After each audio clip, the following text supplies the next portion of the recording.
This weekend, many Jewish people around the world will have the chance to say the special Yizkor prayers for their dearly departed, and Rabbi Avraham Plotkin of Thornhill, Ontario, will be reciting them too. 4 years ago this month, in April 2018, the Plotkin family lost their teenage son, Zalmi. He was just shy of his 15th birthday. He was a special needs child with Down syndrome. At the time, Rabbi Plotkin was in the middle of writing a novel about the Jewish process of bereavement and how to cope in the months and years after a shiva is over. He says the advice in his own book actually ended up helping him move forward too. His book is called 7 Conversations with Jerry, and it tackles some of the big questions which people from his congregation have asked him over the years about death, like, am I allowed to talk to the dead when I visit their graves? And what if we're mad at the person who died and we don't want to say Kaddish for them? And the big one, where do the souls actually go? You don't necessarily need to be at the cemetery or in a house or in a physical place. You can find a loved one wherever you are, because there's a portal of the heart, and that portal is the deepest one. I'm Ellen Basner, and this is what Jewish Canada sounds like for Thursday, April the 21st, 2022. Welcome to the CJN Daily, sponsored by Metropia.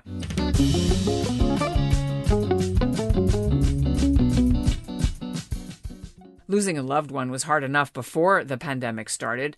Then in the past 2 years, the COVID lockdowns and health restrictions at hospitals and nursing homes made the process much, much harder, including for Jewish families who couldn't gather for regular in-person funerals or shivas to grieve their loved ones. But Rabbi Avraham Plotkin of the Chabad Lubavitch of Markham says his book can help mourners find spiritual healing, despite the physical barriers which COVID brought about. Coming up, the rabbi will be here to explain how. But first, here's what's making news elsewhere in Canada right now. I'm Gilly Cohen in Vancouver, and this is what Jewish Canada sounds like. Have you heard about the pair of leggings that somebody saw on sale in a California thrift store that have images from the Schindler's List movie printed on the fabric? Well, news of the existence of this piece of clothing went viral this week on social media after somebody posted a picture of it. And the existence of the leggings has drawn condemnation from many groups, including here in Canada, from the head of the Abraham Global Peace Initiative, Avi Ben-Lolo. He describes the clothing that uses Holocaust imagery as outrageous, and he wants the website that sells it to take them down. Redbubble.com also sells T-shirts and cell phone cases and posters with the same images as was on the leggings. It's actually the poster from the Hollywood movie about Oskar Schindler, who saved hundreds of Jews from the Nazis. It shows the little girl in the red dress, it shows Auschwitz, and shows some of the actors. Ben-Lolo tweeted that these clothes are a form of Holocaust distortion and denial because they mock the murder of 6 million Jews in the Holocaust.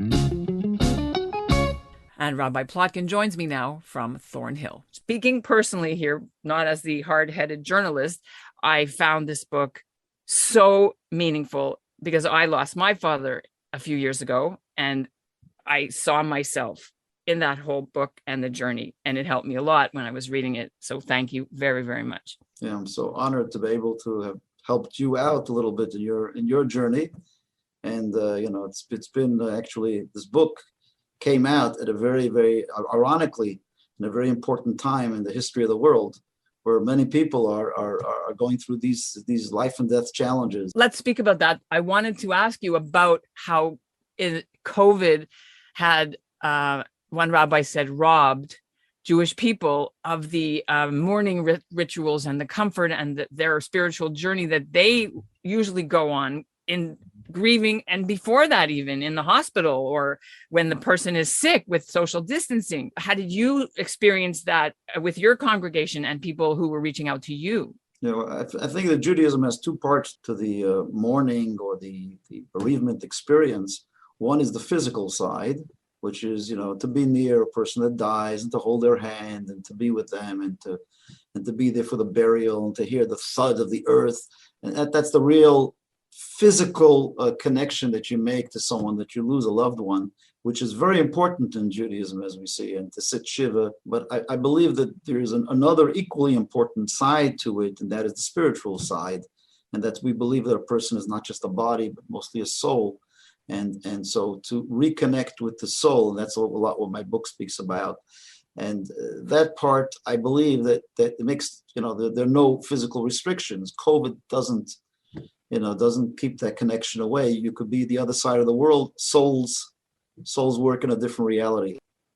Well, Rabbi, let's unpack that a little bit. In your book, you talked about how that you can find portals to people who have passed by wearing their clothes or being in their home and absorbing some of their DNA or their spirit.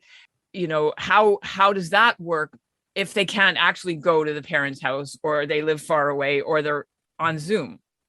Right. If you recall in the book, I write about the different portals of how we can reconnect, and you mentioned to them briefly about different, to go to the cemetery, which I believe can be done a lot today. Also, that the cemetery is a very powerful portal to the soul. There are other portals in this world that we can connect to them, like you mentioned, the writings, the house that they lived in, their clothing, their shoes. Again, the most powerful portal is beyond time and space, and it's soul to soul. And I mean, the main question that people probably get when they go through the process of losing someone is, where are they, and what am I supposed to be doing now to hold on to them? There's the two funerals really. The one is at the cemetery where you say goodbye to the body, and that's called the levaya, where you escort the body. But then there's a custom at the end of the shiva that the family takes a walk around the block on the last day of the shiva, and that is to escort the soul, because we believe the soul stays on a little bit, and it starts its journey, starts its trek. So I always tell the family when they're going outside and they're taking the walk, to have in mind that they're saying goodbye to the soul, but the soul is in a spiritual world, so the soul is always near, and in many ways, everyone has a different way that they can feel close to the soul, and like I said, there are many portals and many ways to reconnect. But I know, like in my own case, I lost my son, so we donated a Torah to the shul in his honor, a little Torah, for a little boy, and and I read the Torah every other day in the shul. I'm the Torah reader. So, when I take out the Torah and I hold the Torah in my hand, like I feel my son, and I'm able to sort of virtually connect. There are many different ways of many different people, by creating a living legacy in this world. Some people might donate a classroom or a building or something even small, something that's meaningful. And then you reconnect, just because we believe, like I say, the soul continues to live on. It's in a place of truth, a place of closeness, and one of the big points in my book is that the soul, even many people that believe in a soul, but they believe the soul sort of dissipates in the sky and disappears. The Jewish belief is that the soul maintains their personality and their memories, and that's very important, and their relationships. So the soul, it doesn't just dissipate, become back part of God, but it has a history, it has a personality that remains in the afterlife, and that's very important. That's very important for those of us to know that there is some sort of that they think about us, and that's why in the Jewish tradition you have something like Yizkor. You go to shul, and our belief is that the soul also comes to the shul, and we connect that way. In Judaism, there are many times that we sort of remember the soul and light a candle for them. It's because we believe they think about us. That's what the word is Yizkor, remember. We remember them, and they remember us. Your book tackles a topic which a lot of families have, and that is broigus with parents. That gets unresolved when the parents die, right? Mm-hmm. Sure. So how do you advise people when they have this fraught relationship because the son or the daughter or the mourners don't approve of the person who died's deeds or actions? How do we reconcile that? Yeah, it's always a very sensitive issue, and ever since I wrote the book, a lot of people are reaching out to me. They had parents, relatives, who maybe were not such good people, and maybe they were even abusive to them. So it gets very, very sensitive, very complicated, and My book tries to deal a little bit with that, and that is the power of forgiveness, and that it's our belief that people are essentially good, and that every soul is essentially good deep down. And some people go astray in the life, and they make silly mistakes, but that's externals to the soul itself.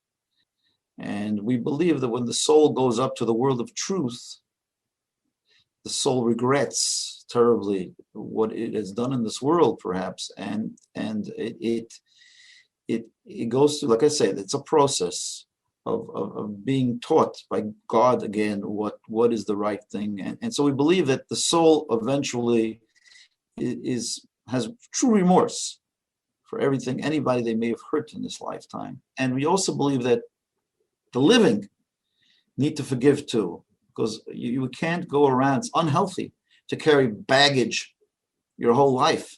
The first thing on Yom Kippur is we say Kol Nidre. So to me, I always explain to my congregation, Kol Nidre is to annul the vows. What vows are we talking about? Talking about vows, we make promises. We won't speak to this one again and that one again, this one again. We have to annul. We have to let go.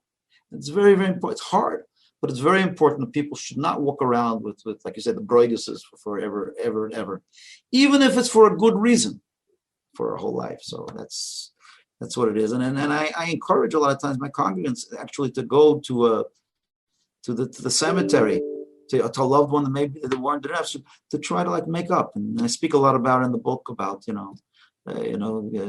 speaking, trying to reconcile. In Judaism, there's a concept of posthumous reconciliation with the soul. I believe it's a process that people that have the broigus should work on slowly but surely. In your book, it took time. It took a lot of time. It wasn't an instantaneous forgiveness, as you said. And eventually it helped. And then, of course, the synagogue got built, got renovated. Giving away my whole story. What are you doing? Is it a true story, or with these opposite characters? Well, I would say every part of the book is a real story, but I brought together many real stories into one fiction book. So the book itself it's not a real story, but these are all parts.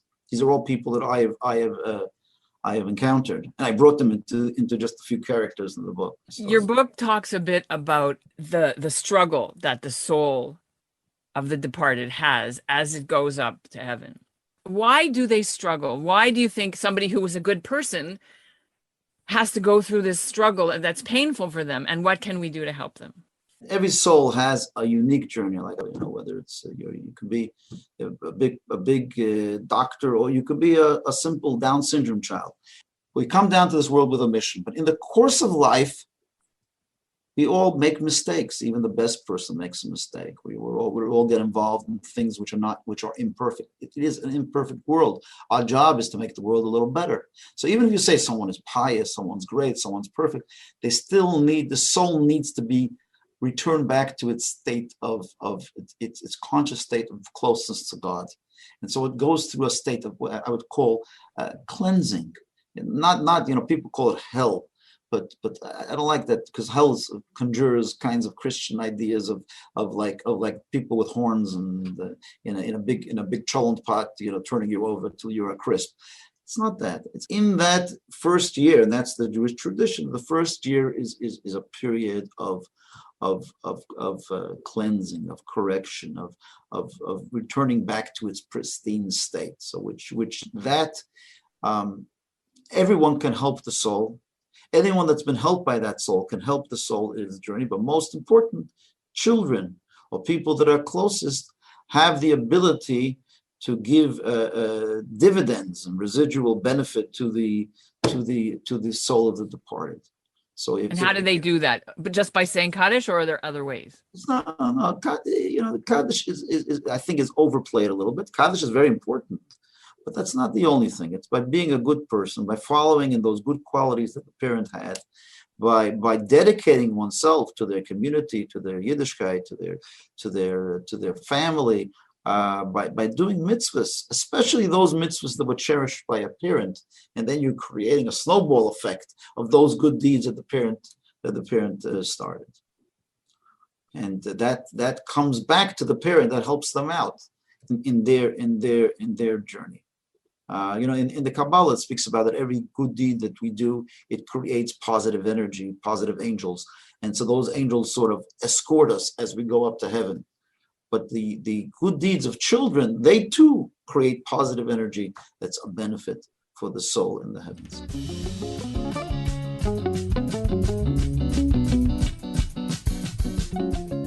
If you want to order the book, 7 Conversations with Jerry, the link is in our show notes. And that's what Jewish Canada sounds like for this episode of the CJN Daily, sponsored by Metropia. Integrity, community, quality, and customer care. Today's listener shout-out goes to Oria Lisak. She's Executive Director at Congregation Dorshei Emet in Montreal. And we'll end the episode and the week with this sneak peek at an upcoming show. It's about why Israel is building a new museum in Latrun to honor Jewish soldiers who fought in the Second World War.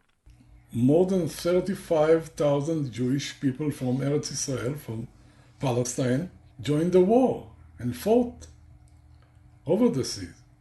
And in Israel, we insist that the only thing that you have to talk is about the Palmach and the Haganah, later on the Etzel and the Lehi, and that's it.